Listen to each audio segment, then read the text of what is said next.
Hello दोस्तों, स्वागत है एक बार फिर आपका आपके अपने यूट्यूब चैनल उत्तराखंड 360 में। दोस्तों, हमने अल्मोड़ा ज़िला दर्शन पार्ट 2 देख लिए हैं। आज हमारा अल्मोड़ा ज़िला दर्शन पार्ट 3 जो कि बहुत ज़्यादा इंपॉर्टेंट रहने वाला है।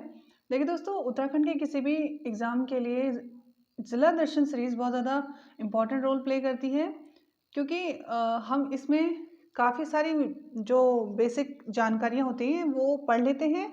चाहे वो ज्योग्राफी से रिलेटेड हो, चाहे वो हिस्ट्री से रिलेटेड हो, चाहे वो वर्तमान समय से रिलेटेड हो, और जो भी प्रमुख मेले हैं, जो भी प्रमुख वहाँ पे वाटरफॉल्स हैं, वहाँ की प्रमुख त्योहार, वो सारी चीज़ें हम इसमें कवर करते हैं। तो ज़िला दर्शन जो सीरीज़ होती है उसमें हम काफ़ी सारी चीज़ें कवर कर लेते हैं, इसलिए ज़िला दर्शन सीरीज़ बहुत ज़्यादा इम्पॉर्टेंट होती है। और आपकी किसी भी मतलब आपका एक बेस तैयार हो जाता है ज़िला दर्शन सीरीज़ पढ़ के, ठीक है? तो अगर आपने इससे पहले वाली वीडियोज़ नहीं देखी तो उन्हें ज़रूर देख लें, और आगे भी हमारे वीडियोज़ के साथ बने रहें उत्तराखंड के आगामी एग्ज़ाम्स के लिए।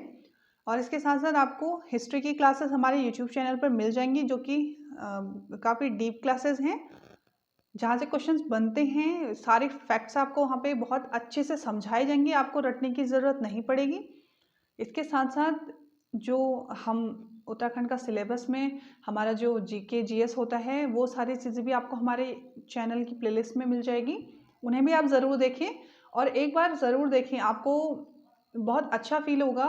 सर ने पढ़ाई है सारी क्लासेस, और आपको रटने की बिल्कुल भी ज़रूरत नहीं पड़ेगी, और ना ही आपका सीक्वेंस डगमगाएगा। आपको एक बहुत अच्छे सीक्वेंस में सारी चीज़ें और सारी इम्पॉर्टेंट चीज़ें एक साथ मिल जाएँगी।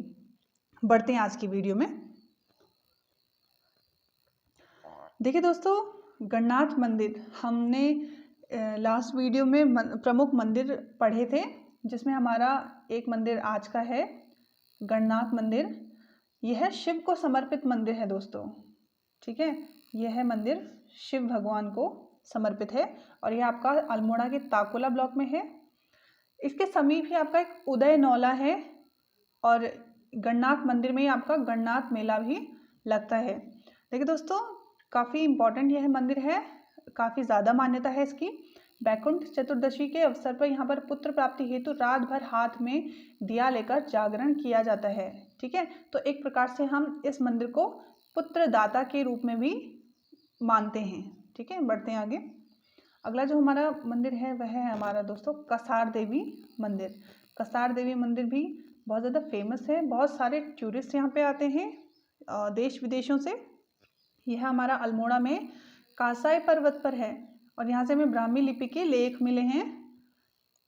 ये भी बहुत बार क्वेश्चंस बनते हैं कि किस मंदिर से किस लिपि में लेख मिले हैं, और उसका इतिहास क्या रहा है। तो ये सारे पॉइंट्स आप ध्यान रखेंगे। यहाँ पर दोस्तों देखिए, हिप्पी आंदोलन चला था 1960-70 के दशक में, और हिप्पी आंदोलन एक सांस्कृतिक आंदोलन था। जैसे मैंने अभी आपको बताया कि यहाँ पे फॉरेनर्स भी बहुत सारे आते हैं, और आपको पता है कि उत्तराखंड की संस्कृति कैसी है, और जो फॉरेनर हैं उनकी संस्कृति कैसी है। तो वो हमारी संस्कृति के क्षेत्र में आकर अपनी संस्कृति के हिसाब से रह रहे थे, जिससे हमारी संस्कृति को बहुत ज़्यादा ठेस पहुंच रही थी। तो इस वजह से 1960-70 के दशक में क्या हुआ, यहाँ पर हिप्पी आंदोलन चला, ठीक है? देखिए, हिप्पी मीन्स होता है विदेशी, ये ध्यान रखेंगे। शारदा मठ है यहाँ पर, और यहीं पर आपका शारदा मठ है, तो यहाँ पे विवेकानंद जी भी आए थे। ये भी आप जब हिस्ट्री पढ़ेंगे डीप, तो आपको ये सारी चीज़ें वहाँ पे देखने को मिलेंगी। यहाँ पे हमें 14 नर्तकों का चित्रण मिलता है, ठीक है? ये हिस्ट्री से है कि हमें प्रागैतिहासिक कालीन यहाँ पे 14 नर्तकों का चित्रण मिलता है, और ये क्वेश्चन बहुत बार एग्जाम्स में बना है कि 14 नर्तकों का चित्रण कहाँ से मिला है हमें। तो कहाँ से मिला है दोस्तों? कसार देवी अल्मोड़ा से, ठीक है? बढ़ते हैं आगे। देखिए दोस्तों, अगला मंदिर है जाखन देवी मंदिर। इसका अन्य नाम है पाताल देवी मंदिर। देखिए दोस्तों, अल्मोड़ा के कई एग्जाम्स में आपने देखा होगा कि यक्षों की पुष्टि कहाँ से होती है, मतलब कि यक्ष भी ये उत्तराखंड में निवास था यक्षों का। ये कहाँ से हमें पता चलता है? तो दोस्तों, ये पता चलता है हमें जाखन देवी मंदिर से, और ये आपका अल्मोड़ा में है, ठीक है? देखिए दोस्तों, जो हमारे इतिहासकार हैं जो हमें बताते हैं कि ऐसा हुआ था, वो प्राचीन समय में पैदा नहीं हुए थे। उनका जन्म हमारे साथ मतलब इसी टाइम पीरियड में हुआ था। वो बहुत पुराने जन्मे नहीं हैं, पर वो किस आधार पर बताते हैं? मंदिरों के आधार पर, जो हमारे प्राचीन इमारतें हैं, चाहे वो आपका कोई नौला है। जैसे हम देखते हैं कि एक एग्जांपल देखते हैं हम कि अशोक के बारे में हम इतना सब कुछ देखते हैं, इतना सब कुछ पढ़ते हैं हिस्ट्री में। तो काल से भी उसका एक शिलालेख मिला है ना, तो उसके अध्ययन से हमें पता चलता है कि ऐसा ऐसा काम मतलब जो इस प्रकार के लेख उत्कीर्ण करवाए हैं वो अशोक ने करवाए हैं। तो ये प्रमाण होता है कि हिस्ट्री में ऐसा हुआ था, इतिहास में ऐसा हुआ था। तो जो इतिहासकार हैं वो मंदिरों की बेसिस पे, जो हमारे नौले हैं, जो हमारी प्राचीन इमारतें हैं, जो किले हैं, और जो प्राचीन हमारा लिखित साक्ष्य है, चाहे वो किसी की बुक हो, चाहे किसी का यात्रा वृत्तांत हो, उन्हीं सब चीज़ों से हमें पता चलता है कि इतिहास में ऐसा हुआ था। तो यक्षों की पुष्टि कहाँ से होती है दोस्तों? जाखन देवी मंदिर से। बढ़ते हैं आगे। अगला है आपका कटारमल सूर्य मंदिर। ठीक है, कटारमल सूर्य मंदिर दोस्तों आपका यह है कोसी अल्मोड़ा में, कटारमल सूर्य मंदिर। और इसकी निर्माण शैली है जो वो उत्तराखंड शैली है। इन शैलियों से भी बहुत बार क्वेश्चन बने थे। हाल ही में पटवारी के एग्ज़ाम में बना था एक क्वेश्चन, इस तरह से था कुछ कि जो हमारा महासू देवता मंदिर है उसकी शैली, उसकी निर्माण शैली कौन सी है। ठीक है, इसी प्रकार का कुछ क्वेश्चन बना था। तो ध्यान रखेंगे कि उत्तराखंड में जो भी मंदिर हैं इम्पोर्टेंट, जो ऐतिहासिक मंदिर हैं हमारे, उनकी निर्माण शैली पूछी जाती है। ठीक है, तो कटारमल का जो सूर्य मंदिर है उसकी निर्माण शैली है दोस्तों उत्तराखंड शैली।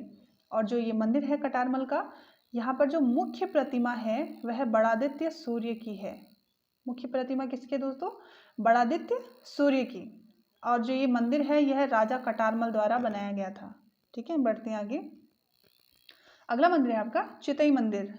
चितई मंदिर आपका गोलू देवता का मंदिर है। आपको पता है गोलू देवता को न्याय के देवता के रूप में जाना जाता है। और देखिए दोस्तों, इस मंदिर की यह मान्यता है कि यदि किसी व्यक्ति के साथ अन्याय हुआ है या फिर किसी व्यक्ति की मनोकामनाएं हैं और वो काफ़ी परिश्रम के बाद भी उसे वह फल प्राप्त नहीं हो रहा है, तो लोग क्या करते हैं, चितई मंदिर जाते हैं और वहाँ पर एक स्टाम्प पेपर पर अपनी मनोकामनाएं लिखते हैं। ठीक है, अपनी मनोकामनाएं लिखते हैं और वहाँ पर चढ़ा देते हैं मंदिर पे। तो ऐसा माना जाता है कि उसकी वो मनोकामना पूरी होती है। अब आप ये मत सोचिएगा कि हम बिना पढ़े हम उत्तराखंड के किसी भी एग्ज़ाम में सिलेक्शन पा लें। भाई मेहनत तो सबको करनी पड़ती है। और हाँ, ये कि मेहनत के बाद भी अगर नहीं होता है तो हम भगवान से ज़्यादा प्रे करने लग जाते हैं कि प्लीज़ हमारा सिलेक्शन करा दो, या फिर कोई भी चीज़ है। तो यहाँ पर ऐसा होता है, ऐसी मान्यता है यहाँ की।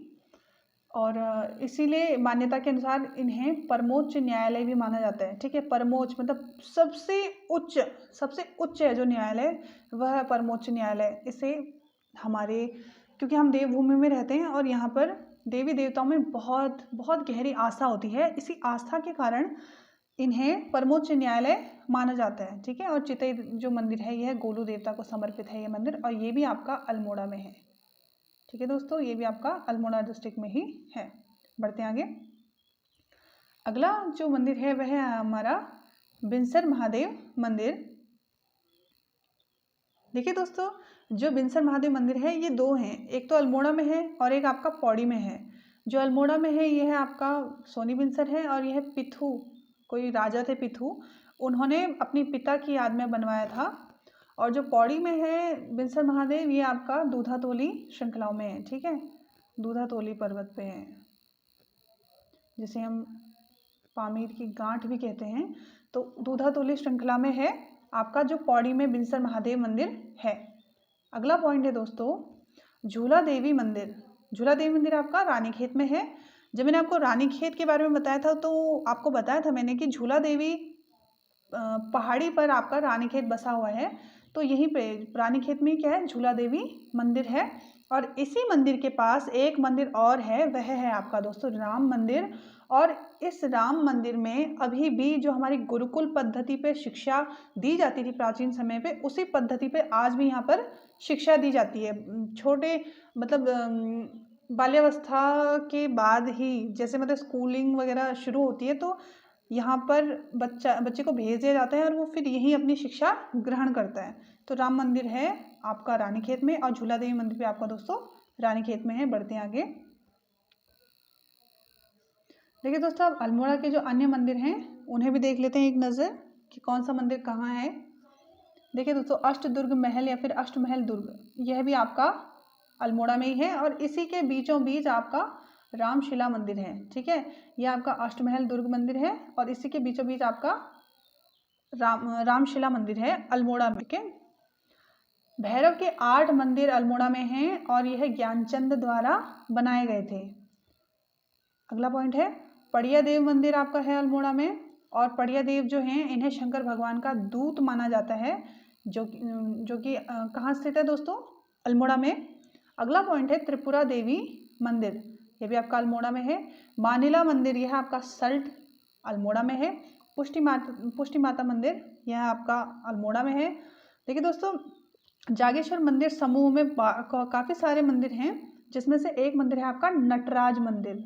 ठीक है, नटराज मंदिर। और इस मंदिर में क्या है दोस्तों, शिव की नृत्य मुद्रा में एक मूर्ति मिली है। ठीक है, नटराज मंदिर से शिव की नृत्य मुद्रा में एक मूर्ति मिली है। और इस प्रकार के क्वेश्चन भी UKSSC पूछता है कि किस मंदिर से किस मुद्रा में मूर्ति मिली है, या फिर इस मुद्रा में कहाँ से मूर्ति मिली है। तो ध्यान रखेंगे कि नटराज मंदिर है जागेश्वर में, जागेश्वर धाम में, और यहाँ से शिव जी की नृत्य मुद्रा में मूर्ति मिली है। अगला पॉइंट है ऊंटेश्वर मंदिर समूह, ये भी आपका कहाँ है दोस्तों, अल्मोड़ा में है। एड़ी देव या फिर एड़ी देव स्थल, ये भी आपका अल्मोड़ा में है। अगला दोस्तों नैथना देवी मंदिर, ये भी आपका अल्मोड़ा में है। अगला है डोल आश्रम, ये भी आपका अल्मोड़ा में है। अब देखेंगे दोस्तों अल्मोड़ा नगर के प्रमुख पुरातात्विक एवं शैलचित्र। देखिए दोस्तों, पहला है आपका लाखों उडियार। लाखों उडियार काफ़ी ज़्यादा इम्पॉर्टेंट है, बहुत सारे क्वेश्चंस यहाँ से बनते हैं। और प्रमुख क्वेश्चंस कौन कौन से बनते हैं आइए देखते हैं। देखिए दोस्तों, लाखों उडियार, इसकी खोज महेश्वर प्रसाद जोशी ने की थी 1968 में। और इसे प्रागैतिहासिक काल की मतलब उत्तराखंड में प्रागैतिहासिक काल की प्रथम खोज माना जाता है। ठीक है, लाखों उडियार को, यह उत्तराखंड का पहला शैलाश्रय है। ठीक है, इसकी इमेज देखते हैं पहले एक बार। ठीक है, देखिए दोस्तों, ये आपका लाखों उडियार है। मतलब पहले जब हम पढ़ते हैं ना कि मानव का विकास कैसे हुआ, पहले मानव जंगलों में रहता था और क्या कहते हैं, उसके शरीर पर घने लंबे बाल हुआ करते थे जैसे जानवरों के होते हैं। वह कंदमूल फल खाया करता था, पेड़ों पे रहता था, गुफाओं में रहता था। पर धीरे धीरे जो मानव का विकास हुआ तो वो फिर मतलब आग का विकास हुआ, उसके बाद उसने औजार बनाए या ये किया वो किया, और आज मानव समाज मतलब फिर उसके बाद मानव समाज में रहने लगा और किस प्रकार उस यहाँ तक पहुँचा, ये सब हम जब हिस्ट्री में पढ़ते हैं तो इसी में हम पढ़ते हैं लाखों उडियार के बारे में। तो लाखों उडियार से कुछ इस प्रकार के हमें ये रेखाएं मिली हैं। तो और कुछ हमें यहाँ से अन्य चीज़ें भी मिली हैं जिससे पता चलता है कि हाँ, हमारे लाखों उडियार में भी पहले मानव रहा करते थे आसपास, और वो किस प्रकार अपना जीवन यापन करते थे, समूह में रहते थे, अकेले रहते थे, वो सारी चीज़ें इसमें पेंटेड हैं। और उस टाइम से लेके आज तक ये इस अभी भी मतलब अस्तित्व में है, हम देख पा रहे हैं इन्हें। तो पढ़ते हैं थोड़ा इसके बारे में।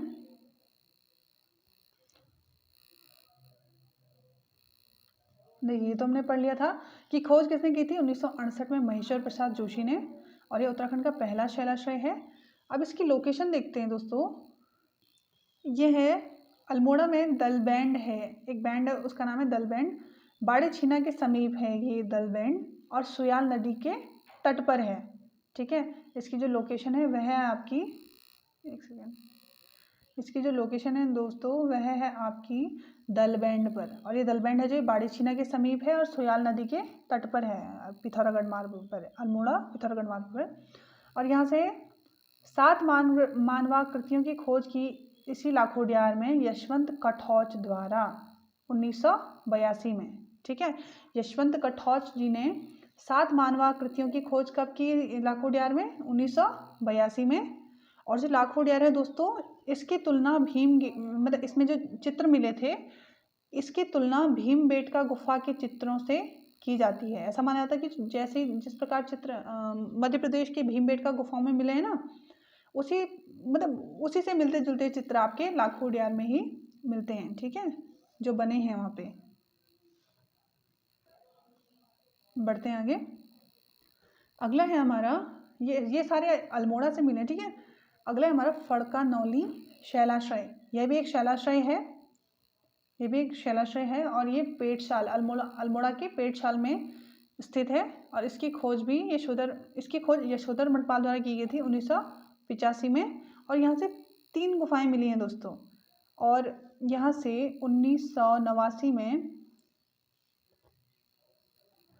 कत्थई रंग से रंगी मानवाकृतियाँ मिली हैं यशोधर मठपाल को। ठीक है, पेटशाल से ही कत्थई रंग से रंगी हुई मानवाकृतियाँ मिली हैं यशोधर मठपाल को, जिन्होंने फड़कानौली शैलाश्रय की खोज की थी। पर जो ये कत्थई रंग की मानवाकृतियाँ मिली हैं दोस्तों, ये पेटशाल से मिली हैं। ठीक है, और फड़कानौली भी आपका पेटशाल में ही है। बढ़ते हैं आगे। अगला दोस्तों लुएथाप भी आपका एक प्रागैतिहासिक कालीन स्थल है अल्मोड़ा डिस्ट्रिक्ट में।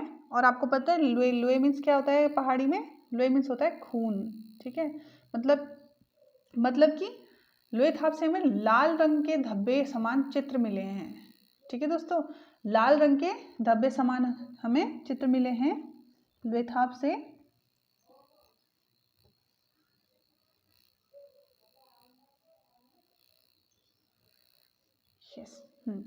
देखिए दोस्तों, ये है आपका रेड कलर। और आपको बताया मैंने कि लुए मीन्स क्या होता है पहाड़ी में? खून। तो इस वजह से इसको लुएथाप बोल दिया। ठीक है, और थाप मीन्स होता है धब्बे। तो लाल रंग खून के धब्बे के समान चित्र जहाँ से मिले हैं वह है आपका लुएथाप। और लुएथाप है आपका अल्मोड़ा डिस्ट्रिक्ट में, ये ध्यान रखेंगे। बढ़ते हैं आगे। अगला है दोस्तों फल सीमा से एक इम्पॉर्टेंट फैक्ट है कि योग मुद्रा में यहाँ से एक मानवाकृति प्राप्त हुई है। ठीक है, कौन सी मुद्रा में दोस्तों? योग मुद्रा में। और कहाँ से प्राप्त हुई है? फल सीमा से। अगला है चंद्रेश्वर मंदिर द्वाराहाट। चंद्रेश्वर मंदिर द्वाराहाट से दोस्तों महाश्म संस्कृति की आकृतियाँ मिली हैं। ठीक है, महाश्म संस्कृति की आकृतियाँ कहाँ से मिली आपकी? चंद्रेश्वर मंदिर द्वाराहाट से। एक पॉइंट लिखेंगे दोस्तों जो कि काफ़ी ज़्यादा इम्पॉर्टेंट है। उत्तराखंड में गुफा कला के ज्ञाता माने जाते हैं यशोधर मठपाल। ठीक है, उत्तराखंड में गुफा कला के ज्ञाता किसे माना जाता है? यशोधर मठपाल को। इन्होंने काफ़ी सारी गुफाओं की खोज की थी। अभी हमने ऊपर पढ़ा था फड़कानौली शैलाश्रय खोजा था इन्होंने, और यहाँ से कत्थई रंग से रंगी मानवाकृतियों की भी इन्होंने खोज की थी। तो इसलिए इन्हें उत्तराखंड में गुफाओं के अंदर जो कलाकृतियाँ बनी हैं उनका ज्ञाता माना जाता है। ठीक है, तो दोस्तों ये थी आज की वीडियो। आपको कैसी लगी कमेंट में ज़रूर बताइएगा, और हमारे चैनल से जुड़े रहिएगा। आपको यहाँ से बहुत ज़्यादा इन्फॉर्मेटिव सारी चीज़ें मिलेंगी जो कि आपको एग्ज़ाम्स में काफ़ी ज़्यादा हेल्पफुल रहेंगी। अगर आपको वीडियो अच्छी लगती है तो प्लीज़ वीडियो को लाइक कीजिएगा, कमेंट कीजिएगा, और हमारे चैनल पर अगर आप पहली बार आए हैं तो ज़रूर सब्सक्राइब कीजिएगा। धन्यवाद। जय हिंद, जय भारत।